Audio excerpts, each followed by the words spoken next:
కొందరు విద్యార్థులు సక్సెస్ఫుల్గా దూసుకెళ్తుంటారు. మరికొందరు మాత్రం కనీస మార్కులు సాధించలేక అవస్థలు పడుతుంటారు. పై తరగతులకు వెళ్తున్నా కొద్దీ నిరుత్సాహం పెరిగిపోయి ఇక నా వల్ల కాదు అనే స్థాయికి చేరుకుంటారు. ఓటమిని ముందే అంగీకరించేస్తారు. మరికొందరు ఇలా ఎందుకు తయారవుతారు మీకు తెలుసా? పాఠశాల విద్యలో కావచ్చు, కాలేజీ యూనివర్సిటీలో కావచ్చు, క్లాస్లో కొందరే టాప్లో ఉంటారు. మిగిలిన వారు వెనుకబడిపోతారు.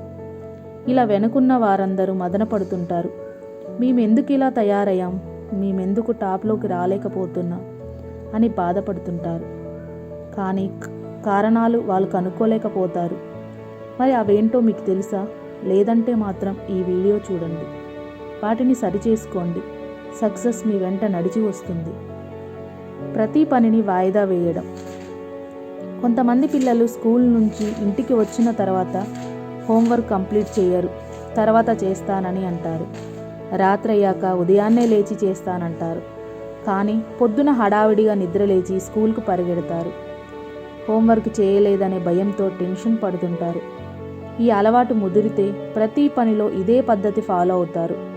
ఇలా వాయిదా వేసుకుంటూ వెళ్ళేవారు లైఫ్లో సక్సెస్ అయ్యే అవకాశాలు చాలా తక్కువ అని నిపుణులు చెబుతున్నారు. కాబట్టి ఎప్పుడు పని అప్పుడే చేయాలని ఎవరికి వాళ్ళు రూల్ పెట్టుకోవాలని సూచిస్తున్నారు. మల్టీ టాస్కింగ్ వద్దు. కొంతమంది పిల్లలు హోంవర్క్ చేస్తున్నప్పుడు, చదువుకుంటున్నప్పుడు టీవీ చూస్తుంటారు. ఇలా మల్టీ టాస్కింగ్ చేయకూడదని నిపుణులు చెబుతున్నారు. ఏ పని చేస్తే దానిపై శ్రద్ధ పెట్టాలని సూచిస్తున్నారు. క్లాసులు మిస్ అవ్వడం. స్కూల్ లేదా కాలేజీకి ఒక్కోసారి డుమ్మా కొట్టాల్సి వస్తుంది. అనివార్యమైనప్పుడు ఏం చేయలేం. కానీ కొందరు అవసరం లేకున్నా సెలవు పెడుతుంటారు. ఇలా ఎప్పటికీ చేయకూడదని నిపుణులు సూచిస్తున్నారు. ఎందుకంటే ప్రతి క్లాస్లో కూడా టీచర్లు ఎంతో విలువైన పాఠాలు చెబుతారు. మిస్ అయిన వారి కోసం మళ్ళీ ఆ పాఠాలు చెప్పరు. ఇలా క్లాస్ వినకుండా ఉంటే మీరు ఆ సబ్జెక్ట్లో వీక్ అయ్యే ఛాన్స్ ఉంటుంది. టైం మేనేజ్మెంట్ లేకపోవడం. లైఫ్లో సక్సెస్ అవ్వాలంటే ప్రతి ఒక్కరూ టైం మేనేజ్మెంట్ను తప్పకుండా ఫాలో అవ్వాలి. మీరు ఈరోజు ఏం చేయాలనుకుంటున్నారో ఒకరోజు ముందుగానే ప్లాన్ చేసుకొని పాటించాలి. Healthy food. మనం ఆరోగ్యంగా ఉండటానికి హెల్తీ ఫుడ్ తీసుకోవడం చాలా ముఖ్యం. అయితే పిల్లలు చిన్నప్పటి నుంచి జంక్ ఫుడ్స్, ఫాస్ట్ ఫుడ్ వంటివి దూరంగా ఉండటం వల్ల అధిక బరువు సమస్య లేకుండా ఆరోగ్యంగా ఉండవచ్చు. విద్యార్థి దశలో ఉన్నప్పుడు మంచి ఆహారం తీసుకోవడం వల్ల చదువుపై ఏకాగ్రత పెరుగుతుంది.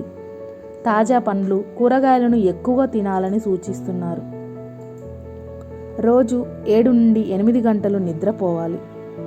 ప్రస్తుత కాలంలో ఎక్కువ మంది పిల్లలు ఇంటికి వచ్చిన తర్వాత ఫోన్లు, టీవీలు ఎక్కువసేపు చూస్తూ టైం వృధా చేసుకుంటున్నారు.